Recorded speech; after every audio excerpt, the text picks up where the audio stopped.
what happened in 20th century was passage from the whole era of world history, namely from society of producers to society of consumers.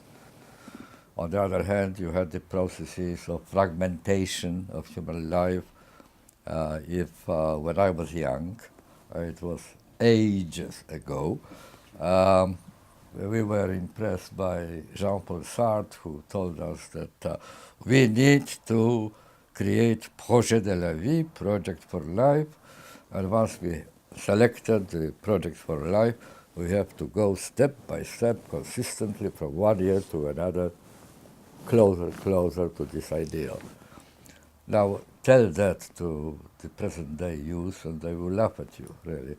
We are in great difficulty to guess what will happen to us next year, and project for life, for the whole life, is something incredible. Life is split into episodes. It was not like that at the beginnings of 20th century. Societies have been individualized, namely, instead of thinking in terms of community to which you belong, nation to which you belong, political movement to which you belong, and so on, people tend to think, redefine the meaning of life, the purpose of life, the happiness in life, to what is happening to one's own person, the questions of identity, which play such a tremendously important role today in the world. You have to create your own identity. You don't inherit it. You not only you need to make it from scratch, but you have to spend your life, in fact, redefining your identity, because the styles of life, what is considered to be good for you and bad for you, the attractive, tempting forms of life change so many times in your life. If I try to list all fashions in this respect, which change in 86 years of my life, well, we would probably have to spend several hours here talking in order to name them all. So all these have changed. There are plenty of changes, not just the passage from totalitarianism to democracy, but so many other things. And I'm afraid that we can't really, with hand on our hearts, say which of these changes is the most lasting and will influence the life of next generations of our grandchildren or great-grandchildren. And I still am unable to say whether it is the beginning of the new form of life, which will last for centuries, or whether it is a period of transition from one kind of social order to another kind of social order. When you are in a process of transition, it's very difficult to imagine another kind of a stable solution, settlement of human cohabitation. But then it comes sooner or later. So even that question is we are unable to answer. I can, with some degree of responsibility, say that two things happened which are irreversible. Only two things I can say they are really irreversible. One thing is that we have multiplied, we humanity on the planet, and the connections, the relationships, the interdependencies, the communication spread all over the globe. We are now in a position that we are all dependent on each other. What happens in Malaysia, you know it or you don't know it, you feel it or you don't feel it, has tremendous importance on the prospects of life for young people in Sao Paulo. And vice versa. We are all in the same boat. This is the first time in history where the globe is really one country, in a sense. The second issue is that after 300 years, roughly, of modern history, when our ancestors decided to take over nature under human management, and that's hoped that they will make nature absolutely obedient to human needs and human wishes, and there will be full control over what's happening in the world. Now that came to an end because in the result of our own successes and our ancestors' successes, development of modern technology, of efficiency, of the ability to produce more and more and more, rich for all sorts of natural resources of the planet and so on. In the result of all this tremendous success of science and sociology, we came very close to what we now understand are the limits of endurability of the planet. I am humble sociologist. I don't have any prophetic abilities, really. I never learned any methodology of prophecy in my 60-odd years doing sociology. So I don't know how it will eventually develop. I can only tell you what are the dangers today to democracy, really. One is what I already mentioned, namely the divorce between power and politics. Because if that is the case, then the state, the only political institution which we don't have a global political institution, the state is not powerful enough to keep all the promises which states 50 years ago gave to the citizens. And that was the golden era of democracy. The 30 after-war years was the proliferation and thriving of idea of democracy. Now democracy is on the way down. Less and less people are really deeply convinced that it's a good thing. They are doubtful about the quality of democracy. Why? Simply because the relatively powerless state can offer citizens less and less. What states are doing, with very few exceptions, most states today are doing, is contracting out the many functions which state was expected to perform. Who knows, perhaps, here I am engaging in prophecy already, we will invent a global democracy sometime. And that would be a radical solution, mind you, because I don't believe that the framework of the nation state any longer is able to defend on its own the future of democracy, for reasons which I mentioned before, right? So we will have to invent, not I am too old for that, but you and your generation will have to invent global equivalent to the inventions of our forefathers. They invented nationwide democracy, nationwide representative democracy, parliaments, modern parliaments. They invented jurisdiction, not a local, traditional, habitual, customary laws, but one unified code of law for the whole country. All the things which create modern democracy, they invented.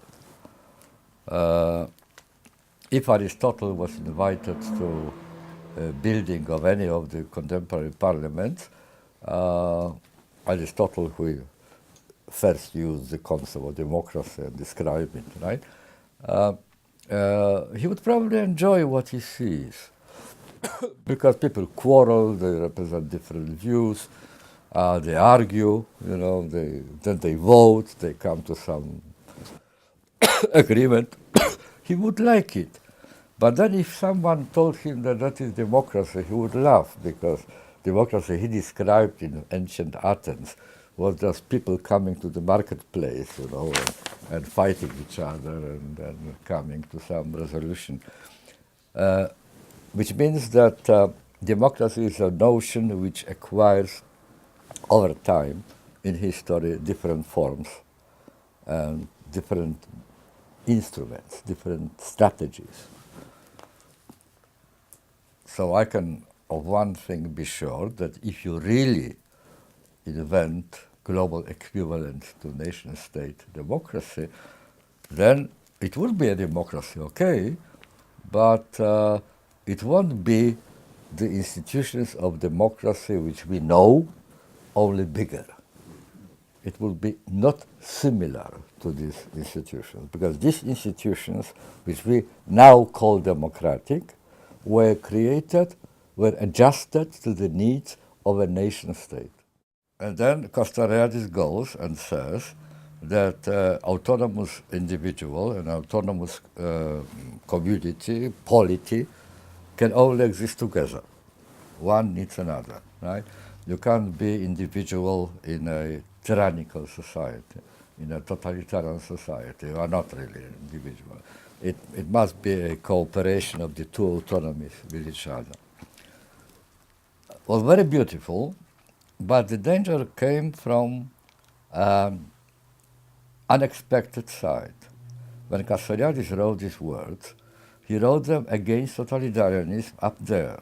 You know, we again terribly sorry for remembering the prehistorical past, but when I was young, I was afraid that all the danger will come from the public sphere. George Orwell memorably put it this way: we are afraid of the soldiers' boot trampling human face. All right, that was a danger, there's no question about that. Our ancestors, and partly my own generation, managed to get over this danger, move it aside. We are not any longer afraid, really, as I was in my young, of the individuality being overwhelmed by the pressures from the top, censorship, you know, the secret police and so on. There are some remnants of it, but much alleviated, mitigated by comparison. The danger, however, to this autonomy came from the other side, from the sphere of the private and the individual. The nearest contemporary approximation of agora, of the place where democracy was made and remade and continued and developed and protected, the nearest approximation of it are chat shows on television, talk shows, you know. And that's where masses watch, participate, telephone, send questions, messages, you know, and something similar to what was done in ancient agora. Now, when you look at it, they are not discussing our shared interests. They are not discussing the well-being of society. They are not discussing what needs to be done to abolish and repair the troubles which we all suffer in one extent and in another. They just confess their ultimately private, individual and very intimate problems, right? Ehrenberg, the French sociologist, famously pointed out that in his view, the postmodern revolution started on one Wednesday evening in 1980s, one autumn of 1980s, when certain Vivienne, that ordinary woman, in the presence of 6 million TV viewers, declared that she never experienced orgasm in her marriage because her husband, Michel, suffers of premature ejaculation. That was revolution, start of the revolution. Why start a revolution? Because suddenly on the Agora, people started confessing things which were the embodiment of privacy, embodiment of intimacy, which you would confine only if you were a Catholic to the priest on confession, or to your really very, very close circle of very intimate friends. But you wouldn't go to the public square and shout about it. So Agora has been conquered not by totalitarian regimes, but by precisely that, by privacy, by things which previously were privacy. In confessionals, which are the embodiment, the incarnation of intimacy and privacy, you converse there with God directly. And there is absolute secrecy. No one can know what you confess to in confessional. We have installed microphones in confessionals.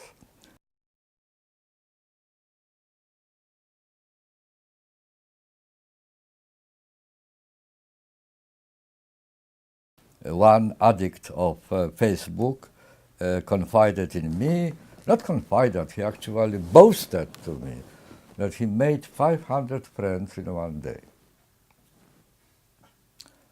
My reply was that I live 86 years, but I don't have 500 friends. I didn't manage to do it. So presumably, when he says friend and I say friend, we don't mean the same thing. It's a different kind of friend. I never heard when I was young the concept of network.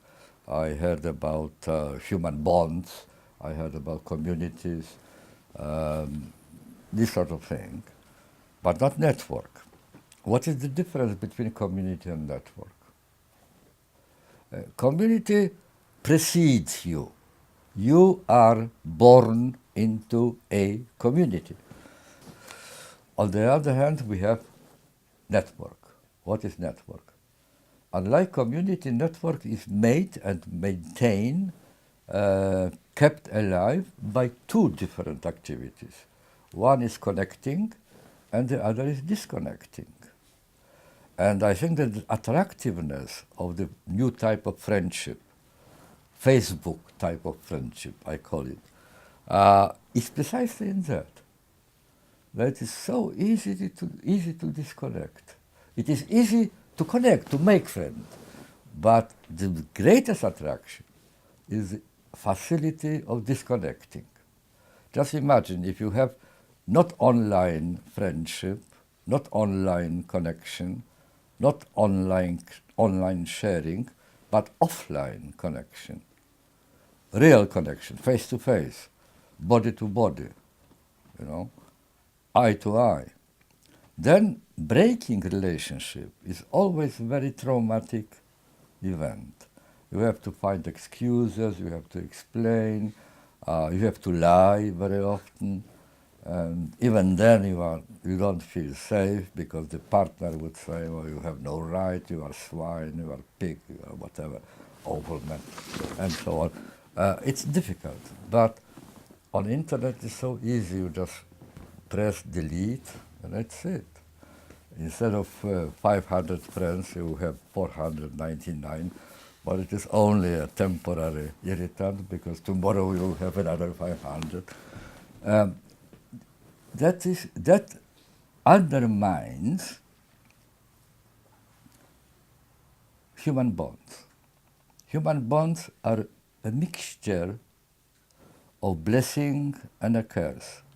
Blessing, because it is really tremendously pleasurable and tremendously satisfying to have another partner on whom you can rely and do something for him or for her. It's some kind of experience which is unavailable to the Facebook friendship. So it's a blessing. And I think that very many young people are not even aware what they lost because they never experienced this sort of situation. On the other hand, it is a curse because once you enter the bond, you expect to stay there forever. You swear, you take an oath, till death do us part, right? Forever. But what does it mean? It does mean that you mortgage your future. Perhaps tomorrow or next month or next year, there will be new opportunities, now unheard of. You can't predict them, and you won't be able to pick them, these new opportunities, because you will be already tied by your old commitments, old obligations. So it's a very ambivalent situation, and hence the curious phenomenon of this solitary person in a crowd of solitaries, right? We are all in solitude and in a crowd in the same time. That there are two essential values which are absolutely indispensable for a satisfying, rewarding, relatively happy life. One is security, the other is freedom. You can't be happy, you can't have a decent, dignified human life in the absence of one of them, right? Security without freedom is slavery. Freedom without security is complete chaos, inability to do anything, plan anything, even dream about anything. So you need both. The trouble, however, is that no one yet in history and on the planet found the golden formula, the perfect mixture of security and freedom. Each time you get more security, you surrender a bit of your freedom. There's no other way. Each time you get a bit more freedom, you surrender part of your security. So you gain something and you lose something. 70-odd years ago, Sigmund Freud published this famous and tremendously profound and influential book called Civilization and Its Discontents. He said that civilization is always an exchange, a trade-off, as he put it, trade-off.